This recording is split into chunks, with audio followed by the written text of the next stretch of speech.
All right, today here in the ProMotion studios, we're joined by Brandon Fulson. Thanks for stopping by. Yeah, thanks for stopping by. I know it's in the middle of quarantine and everything. It's probably not best that we're within 6 feet of each other, but I think we both checked out. I think we're both got a clean bill of health. So how have you been dealing with all this stuff going on? You've been sitting there in front of a camera putting out music occasionally. Yeah, I've done a live show on Facebook a few weeks ago and just been writing songs like crazy because there's nothing else to do. So I've been staying in and writing songs, and I go to work every day and I drive around writing songs on a forklift. Okay. Then I come home and write them down. So.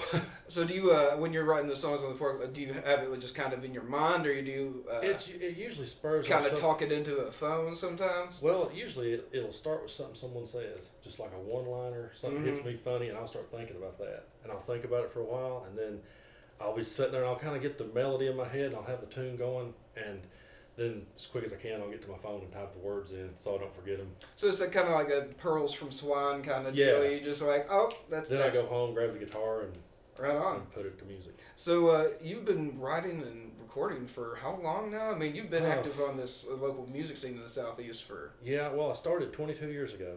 Actually, that's hard to believe, but I started writing songs, and it's kind of a funny story because I really had no intention of getting into music. That wasn't one of my things.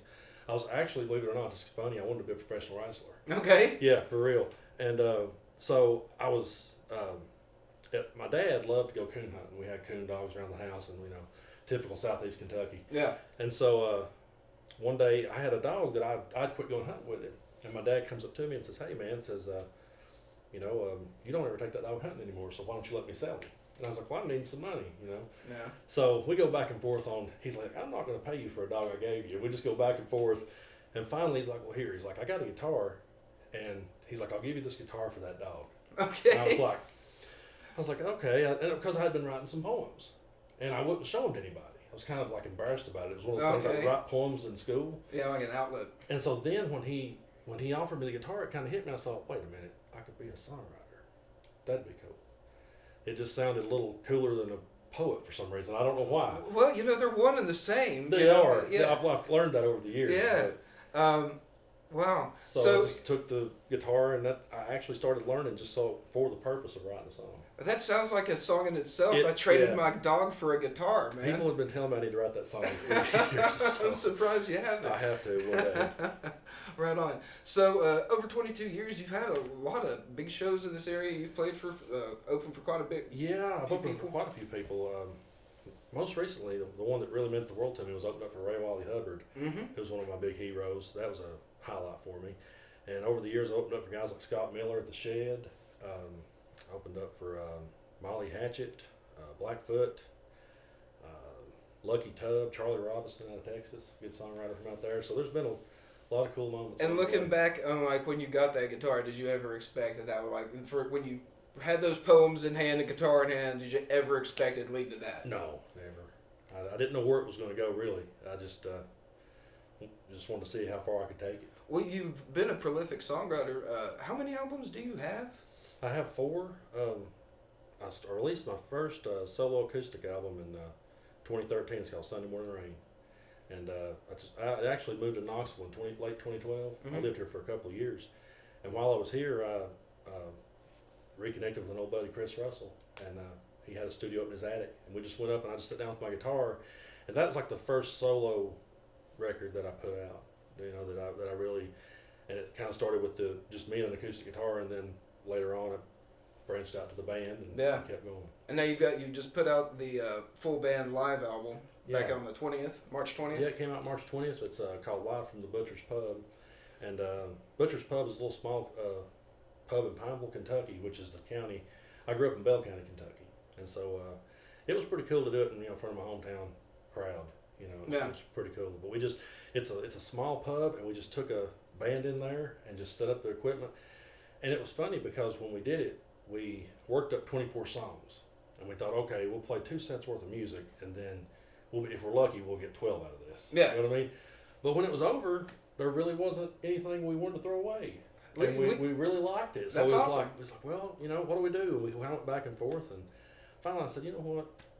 let's just put it all out. When you got something like that, it's kind of hard to trim the fat anyway. It really because you is. selected those songs very meticulously. I did. I selected them for a reason. And one thing I did, I really wanted to do was I didn't want to have a live album that was just the previous studio albums, just with live versions. I wanted to introduce new songs. Yeah. So I used as an outlet to introduce some new tunes, and we threw a cover or two on there. We did a cover of a Tom Petty song called "Swingin'." Yeah. And so that was pretty cool. And it actually came out really good. What's funny is a good buddy of mine, Wayne Bledsoe, came up to me after the show and was like, "Man, you need to release that swinging song. That's the best song you ever wrote." Listen to him. And You I know was Wayne's like, got an ear. Oh, I know. I was like, "Well, Wayne," I was like, "Yeah, I really appreciate that, but that's Tom Petty." And he was like, "Really?"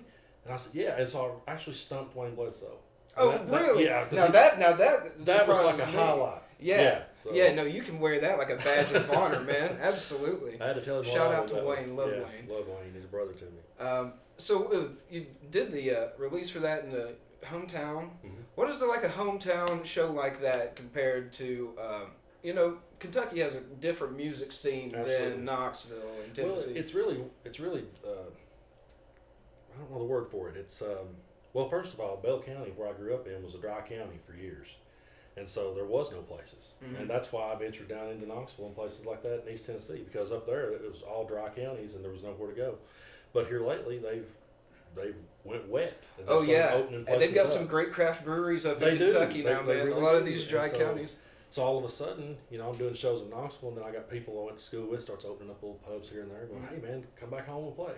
And when we decided to do the live album, it was one of those things. It's just a bucket list thing. Yeah. I didn't really ever. That's another one of those things I really didn't think would happen. It was just kind of on my bucket list. And again, Wayne Bledsoe was who told me, he said, "You need to do a live album," because I would go on his show, the 6 o'clock Swerve, and he was like, "Man, when you with the band, it's different. It's like when you're on stage, it's different. I like it." So.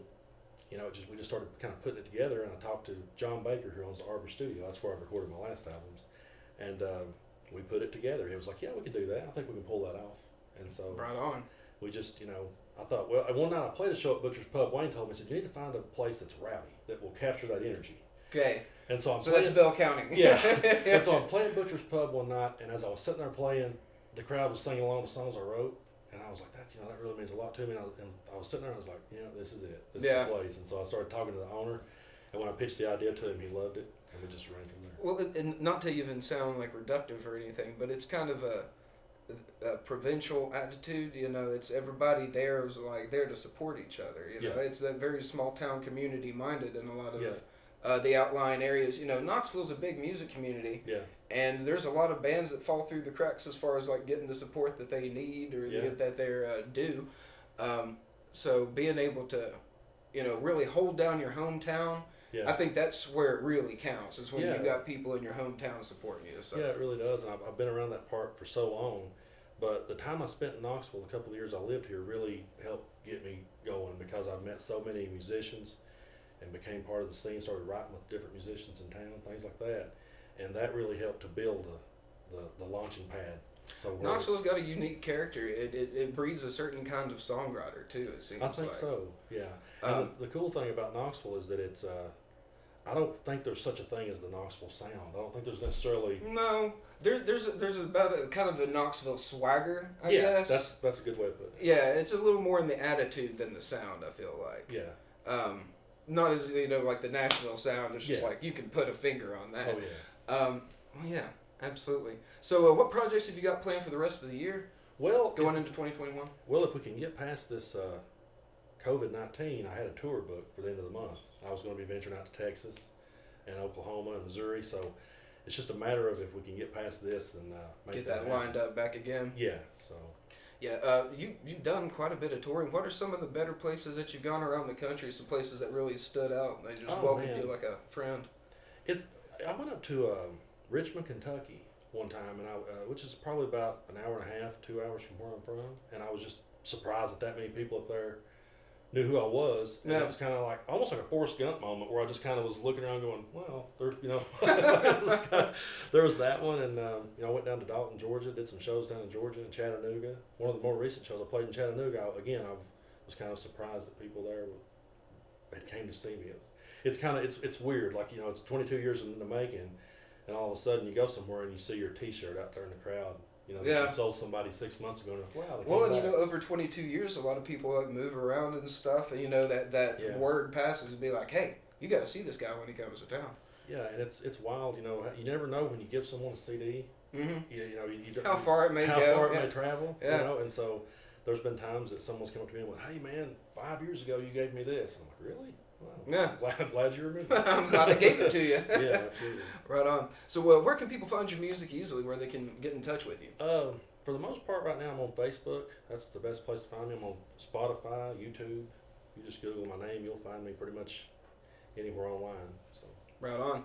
And all the digital music outlets, all that stuff, all Apple, those. iTunes, all that. So go get the music. Brandon Fulson got a brand new full band live album out. Just came back March 20th. Go grab that. Get in touch with him. You know, maybe he'll do a live stream concert to your living room or something like that. You know? Set it up with him. Yeah, thanks for stopping by, man. Thanks for having me. Pleasure having you. Don't forget to like and subscribe down below. That way you don't miss another ProMotion live session.